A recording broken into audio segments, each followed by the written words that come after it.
Welcome to the Wholesome Healing Collective. Join us on our podcast for a journey into the hearts of healers from all walks of life, diving deep as we explore meaningful conversations that have the power to inspire, empower, and share life-changing wisdom. Through this community, we hope to create a welcoming environment where our listeners leave feeling nurtured and uplifted. We are so delighted you are here. My name is Alyssa. And I'm Renee. Grab a drink, get cozy, and let's dive in. Hello, and welcome back to another episode of the Wholesome Healing Collective podcast. We are so happy to be here today on this beautiful Friday. Hope that you're joining us from a comfy spot. And how's it going, Renee? I'm doing good. Very good. Very happy. It's Friday. And it does look like it's going to be a gorgeous day outside here in Southern Oregon. Yeah. We sound like the news. The news. Over here in Southern Oregon. That's the so warm funny. front. It rained this morning here and now it's a little cloudy. Oh, really? We Yeah. did get a bit of rain this week, which was very nice for the fires. And then the smoke has kind of blown the other direction. It's reminds me how easy it is to take for granted clean air to breathe. And then when you get it back, it's like, oh, thank goodness. Isn't it so funny how easily we take things for granted? Like when we're healthy and then we get sick and we're like, what was it like to be healthy and not sick? And then you're like, oh, yeah, that's a big one for me.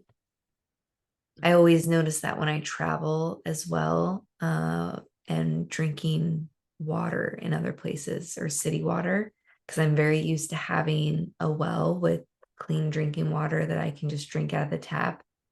And then you go other places and you do not want to drink out of the tap.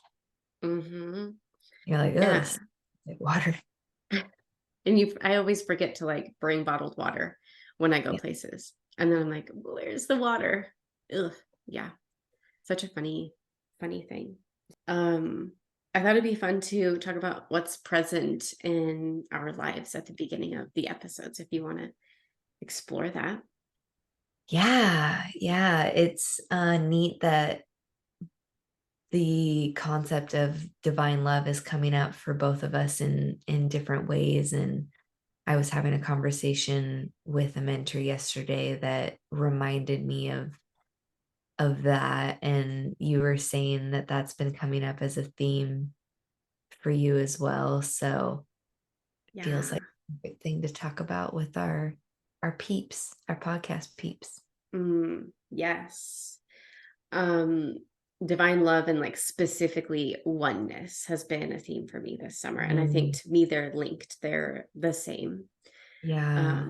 What does divine love or just love for others like mean to you, or how does it sit with you? How do you know that's your truth?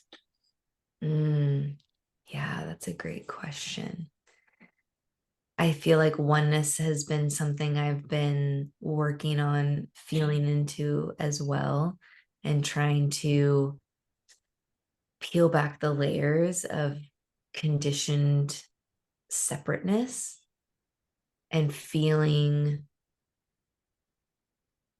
my connection with people is what I've kind of been focusing on the most, although it really does permeate into everything.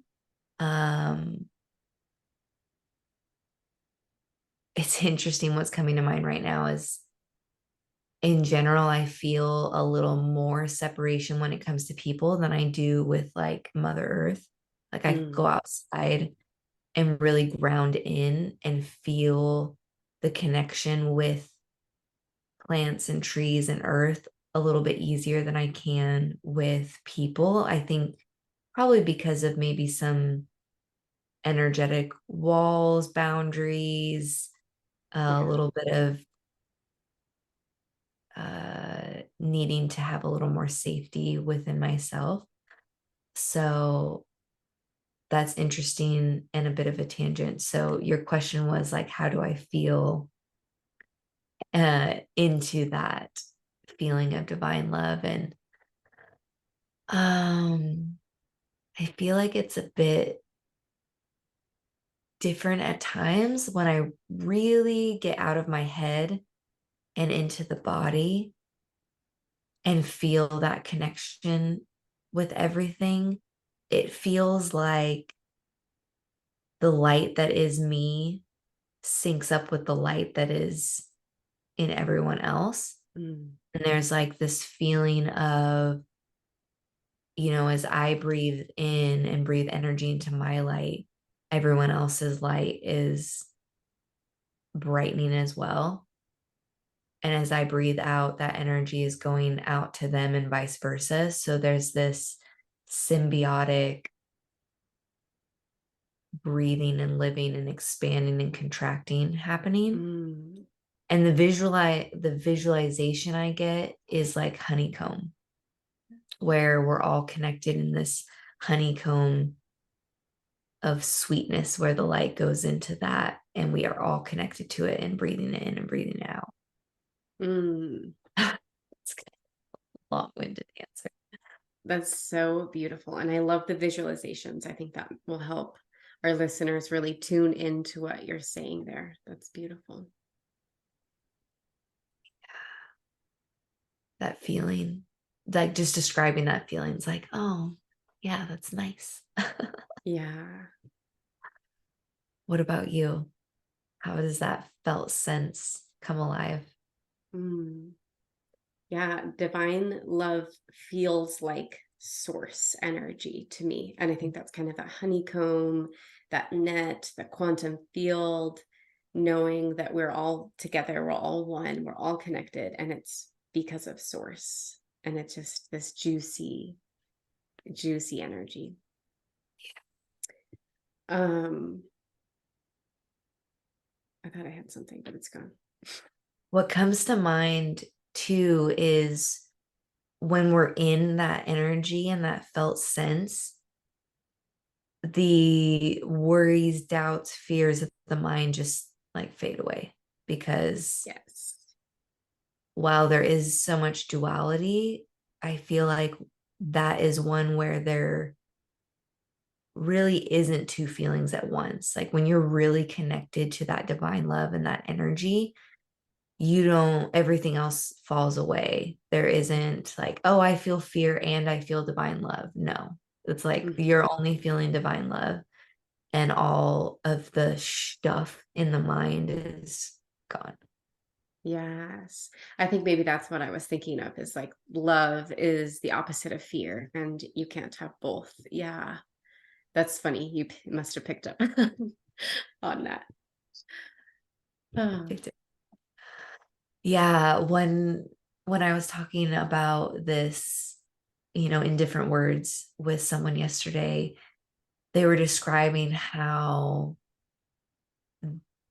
it's one of their missions to let the conditioned judgment that a lot of us have fade away so that they can view every person with love and look past maybe some of the surface level behaviors or actions that would otherwise, make us turn away from that person, or maybe they're doing something that doesn't resonate with what we would do or how we would act, but being able to see past that and know that we all have had stories and our own trials and tribulations that have led to whatever that action or belief is, and just having that grace that comes with that divine love. And it was neat how what the interpretation of what he described in my words is that he lives in so much gratitude for the blessings that he has, that it only feels right to him to give that love back out. And it was like living in that sacred reciprocity of feeling so much gratitude for what you have, that it only makes sense to be in service and to give that back out to everyone, not just the family, but the stranger on the street, the person in need, the guy at the gas station, like anyone. And it was neat to hear him say that and talk to him about like, oh, that's how you circulate it and how you Mhm. bring it back. And he's not even consciously doing that. It's just how he lives his life. And I was just like, wow, it, I know he works at it, but at the same time, it comes very naturally. And it was just inspiring and felt like, man, that's how I want to live my life. That is so beautiful. Yeah. Such a wise mentor you have. Yeah, he really is. Yeah.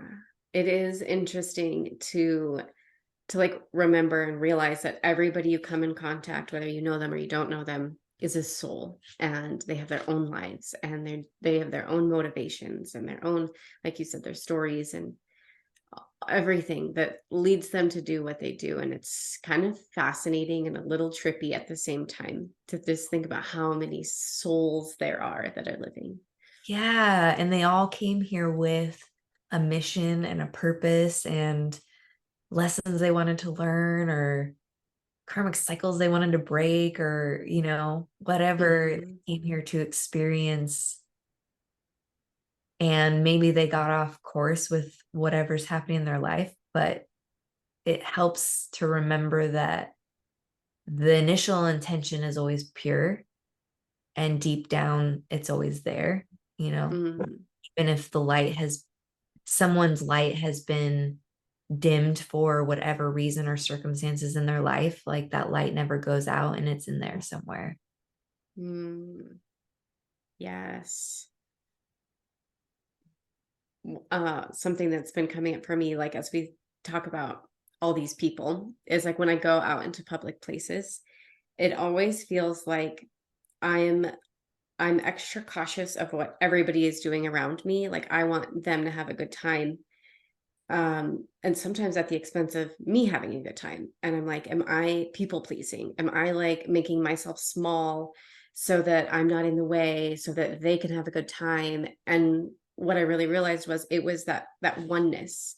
I care for whoever this person is. I want them to have a good time because we're all one. And if they view it the same way, then they want me to have a good time. And again, it's that sacred reciprocity. But there are so many people that aren't even awakened to that I'm just walking around like, oh, I better not get splashed, or I better not get stepped on, or I better not be in this person's way because I have no idea that I'm even alive right now. And it's Yeah. just like this weird theme that I think only a few of us are aware of. Yeah. That's a very interesting perspective. So true. And a Yeah. great way to think about it. Like someone else's happiness really is your happiness because of that oneness and connection. And at the same time, if they're not aware of it, there has to be a balance of what you're putting out and what Hmm. be able to draw back in. And divine source is never fleeting, it's limitless, so it's always there for us. So even if they're not consciously exchanging, there's still that divine energy there for us to draw into. So that reminds me of something that you had said in a different conversation about Reiki energy and how when you're feeling and channeling that energy through you, you aren't draining your own energy because you are channeling that energy. And so I kind of think of that divine love energy in the same way, or I'm trying to shift into that thinking where I can endlessly give that and channel that love out because it is endless and it's always there for me to draw on instead of thinking of it as like my own heart energy that I'm just giving away and might Hmm. become depleted. It's like, no, that divine energy is running through my heart and it's never depleted. Yes. Yes, you just gotta tap in first and like feel that connection so that you know it's not your own energy you're giving away. Yeah. Mm. That's a great way to think about that.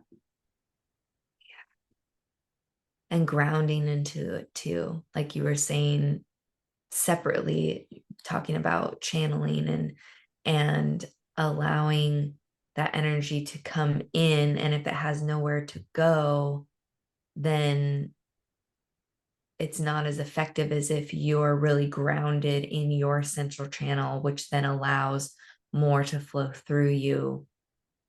Yes. It's like all clicking.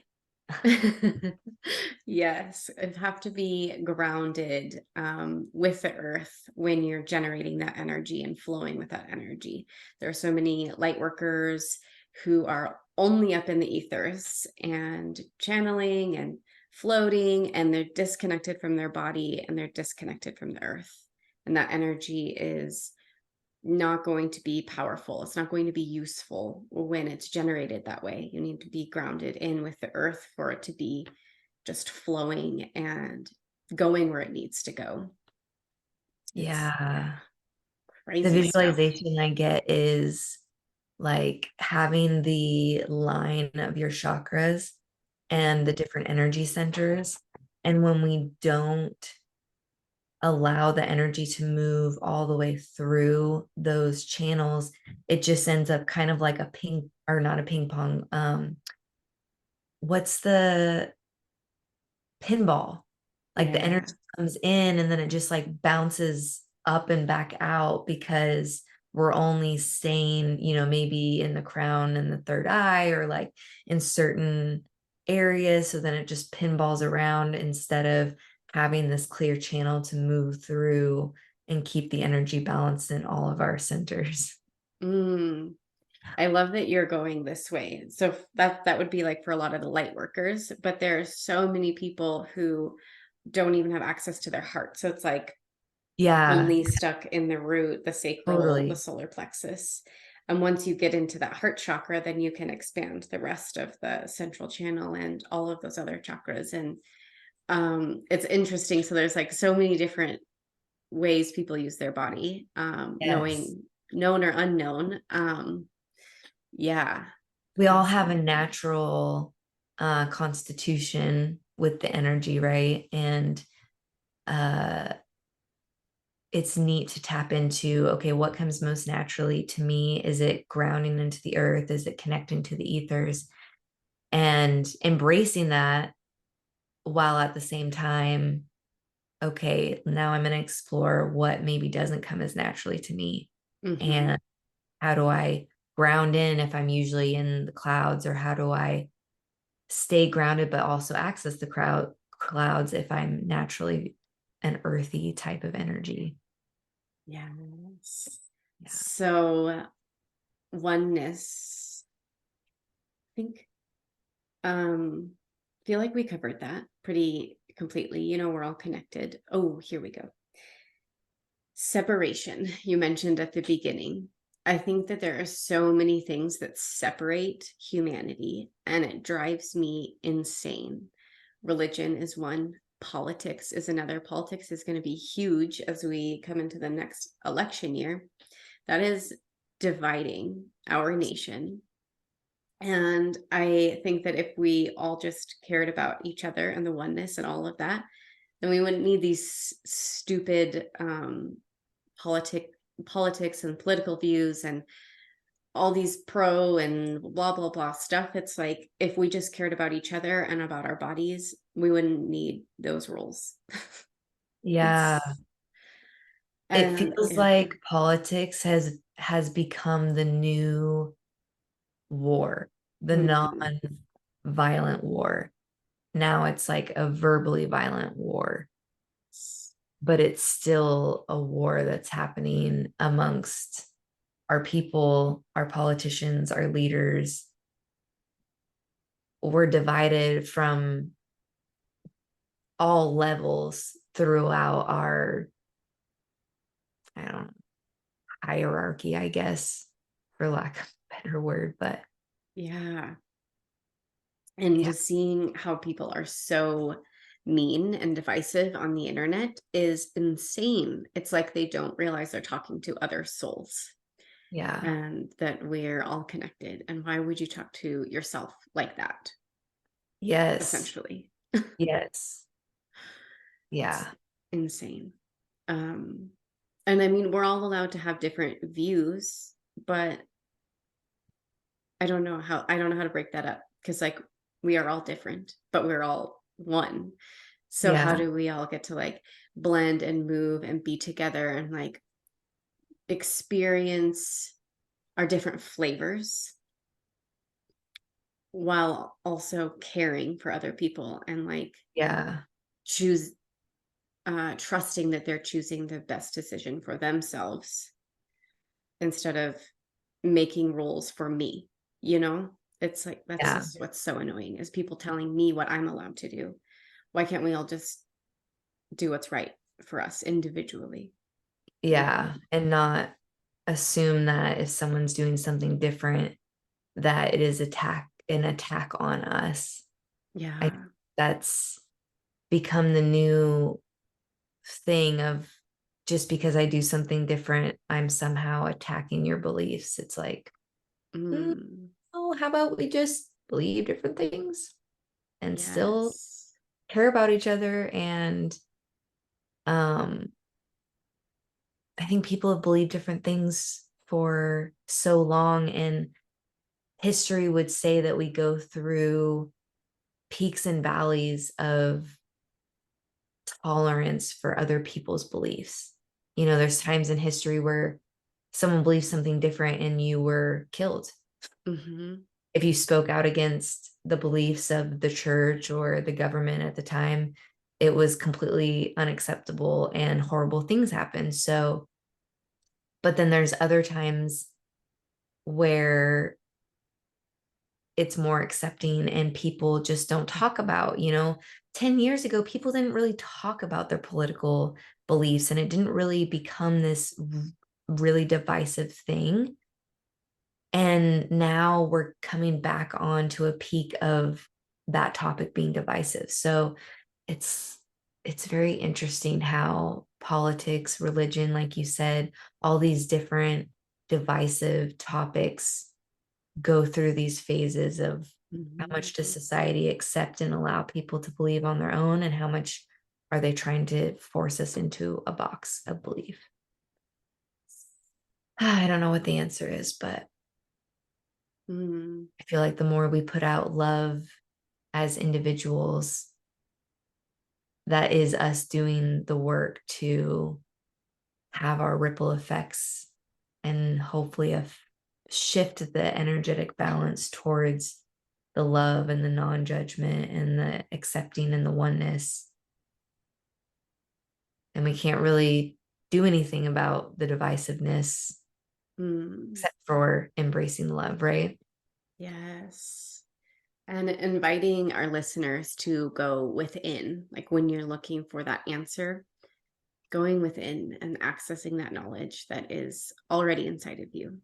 I think that's helpful instead of just blindly following whoever is telling you what to do. Yeah. And that inner voice is going to be different for every person. And, you know, I might sit here and say, I send love out into the world by meditating or doing breath work, but each individual person is going to have and express the energy in a different way. Mhm. So even in an alignment on being your own truth and your own light is going to be expressed completely different for every person. Yes. It's a great reminder. I, for a very brief second, was like, oh, does she have a new tattoo on her arm? And I thought it was like a feather out of the corner of my eye, but it's, My dog's ear, is that what you're oh, saying? your ear. Yeah, I think it was her ear. She's it got was her like a ear. feathery ear. It was She climbed up here when we were doing feelers and she just been chilling since, cute. which is pretty surprising for her to just chill. She's crazy. It's like, I like this chill energy, mom. Yeah, she does look like that. Um, something I noticed with human design. So I have a very open head and ajna, so head and mind. And so I can see both sides to any circumstance somebody gives me. I'm open to all ideas. I can just see and understand and interpret things. But there are people that have closed head and mind. Are yours closed? Mine is closed and open, Defined. the same as defined and undefined. Yeah. My only undefined center is my solar plexus. Every other center is defined. That is So I'm just like crazy. a open little sponge in my solar plexus. So, what I noticed with somebody else in my life that has a defined head and mind is that it was hard for her to see some of my like very open ideas or interpretations of other people's talking about COVID and politics and all these things because I can see all sides and she could only see what was defined in her mind and in her head. And I thought that was fascinating. But now talking to you, I think that you're very open in some of these areas. So it could just be maybe your channels are different.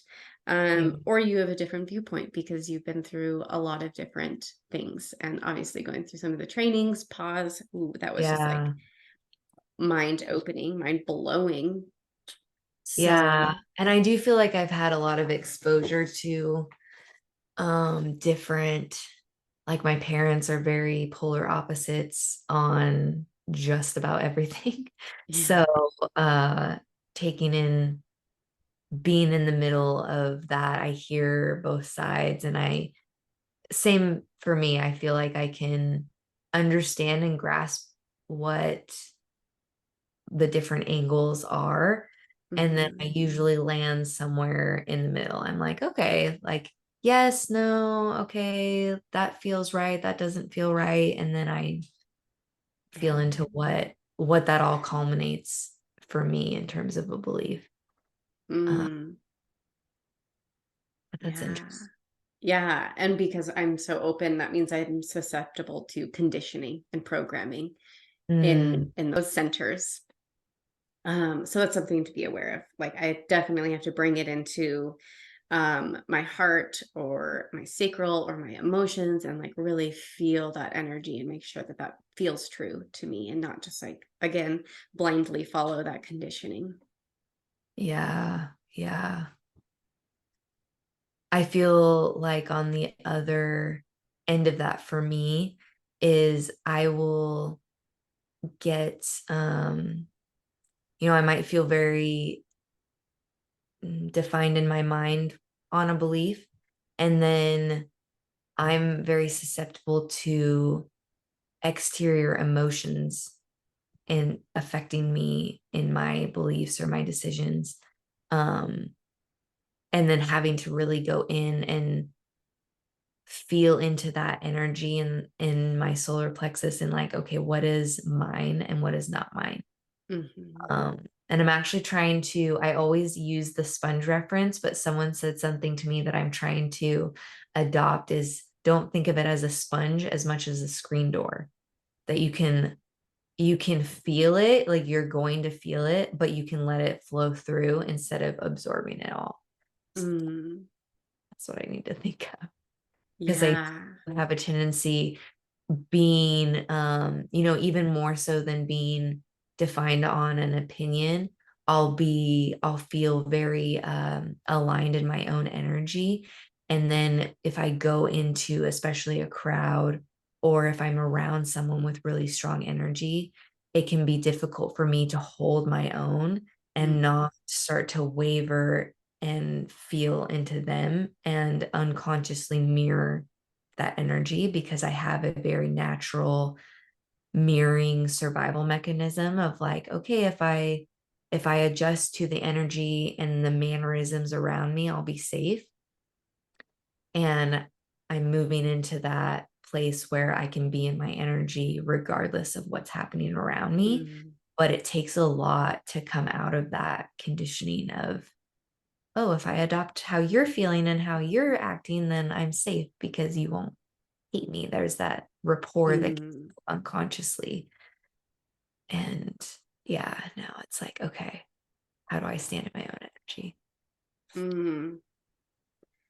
I love I love that awareness and like checking in with your central channel and like feeling your energy. I think that's really powerful. Um, I noticed that the Target here in Bozeman is like an energy drain for me. I can't go in there without like depleting all of my energy.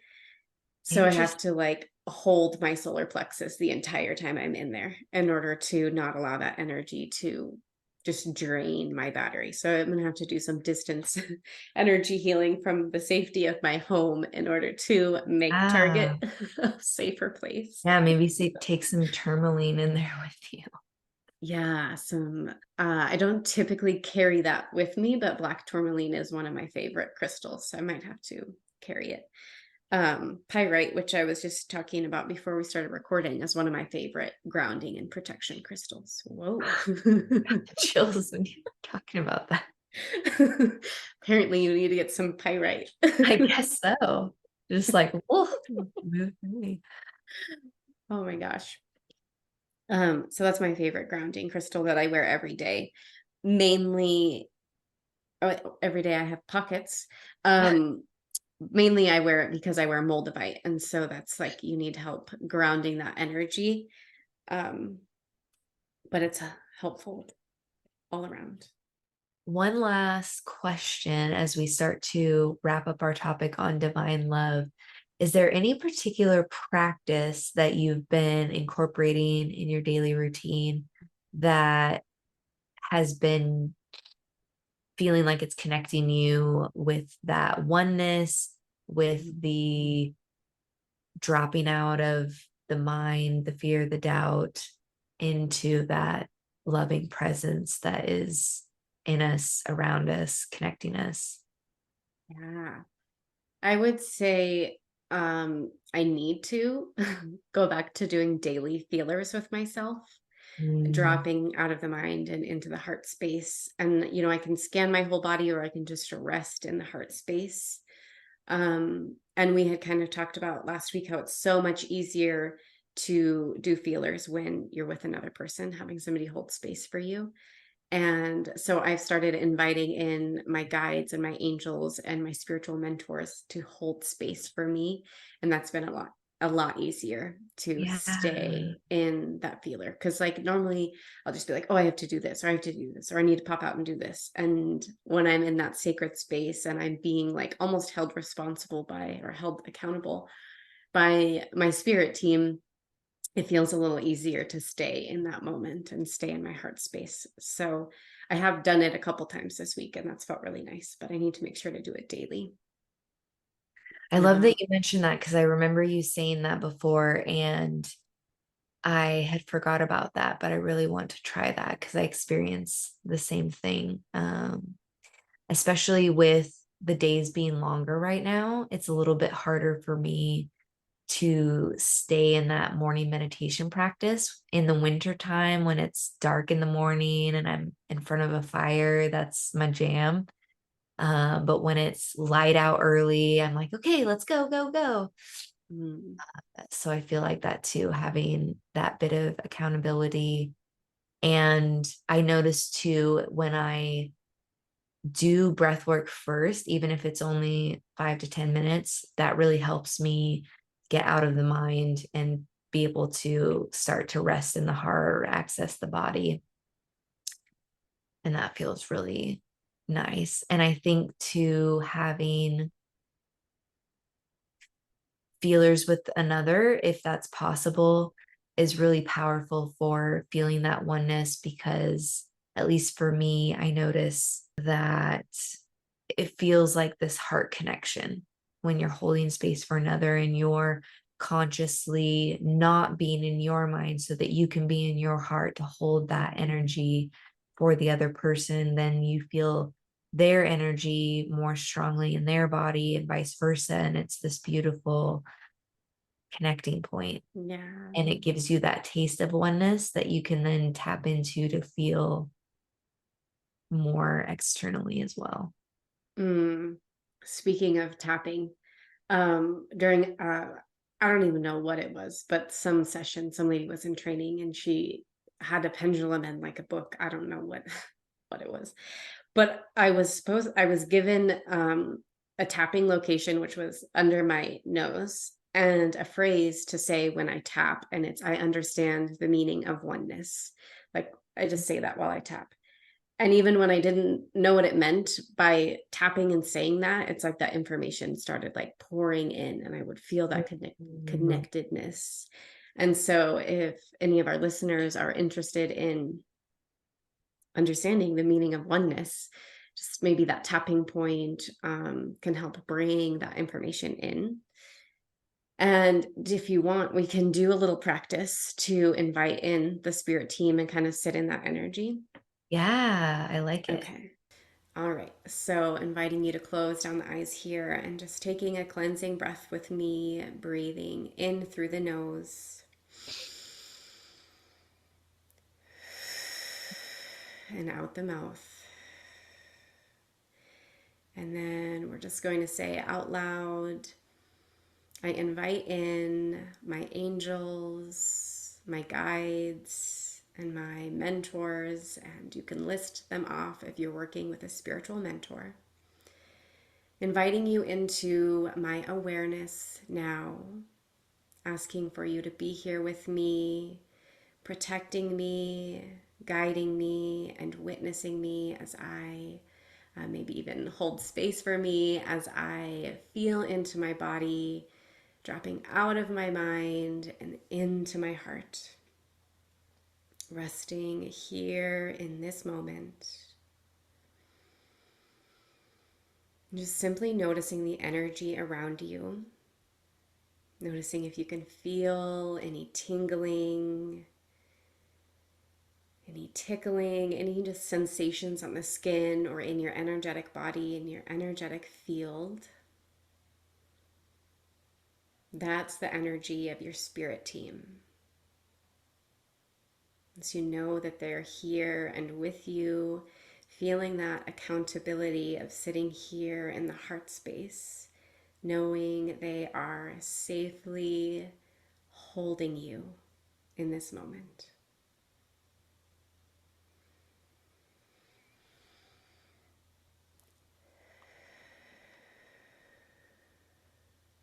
And inviting you back whenever you are ready. Can close that sacred space by just saying thank you, thank you, thank you. And I like to light a candle before I open the sacred space and then blowing the candle out when I'm done. Just kind of like bookends that juiciness. But just simple. Really, your spirit team is always with you. You're just inviting them into your awareness, and it's just juicy. That was lovely. I felt Yeah. myself drop in really quickly. I felt the presence around me. That was great. Yeah. I shouldn't be surprised by now, but I continue to be surprised at how quickly we can change our state, drop in, and feel different.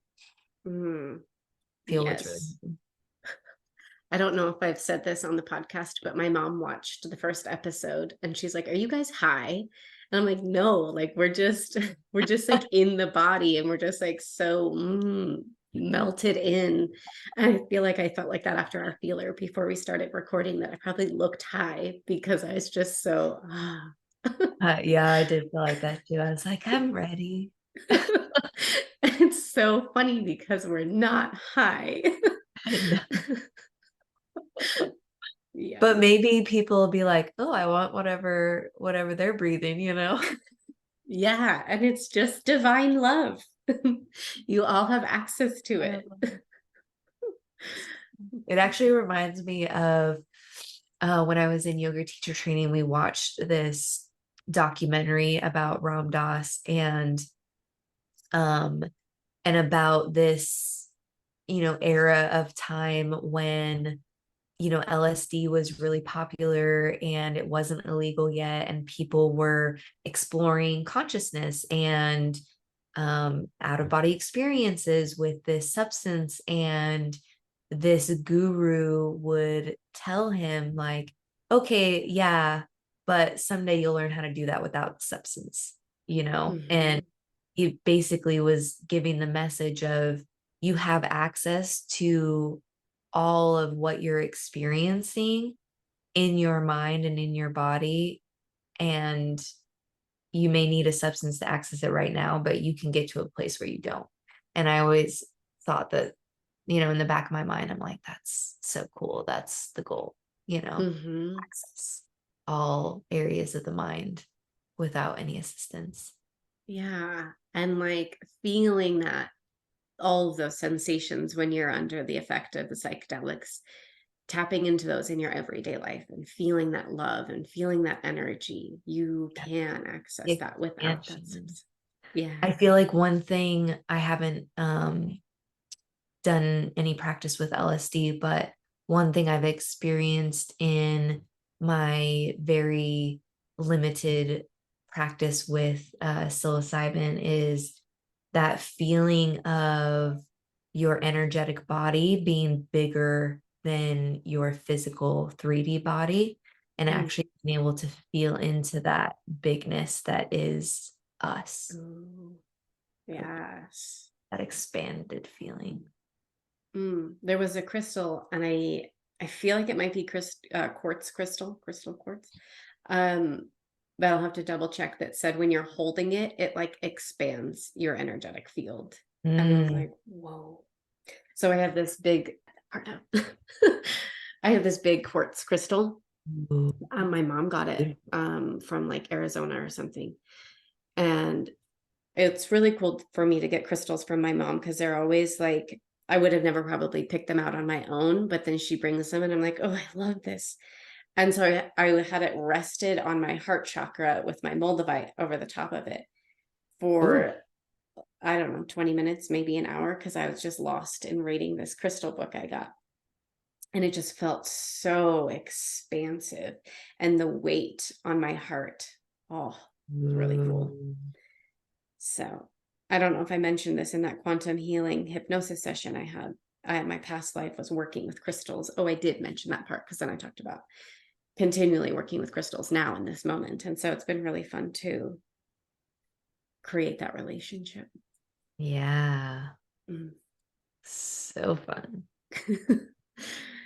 Okay. I think our podcast went way on a tangent, because we were probably just floating in divine love. So hope you guys enjoyed.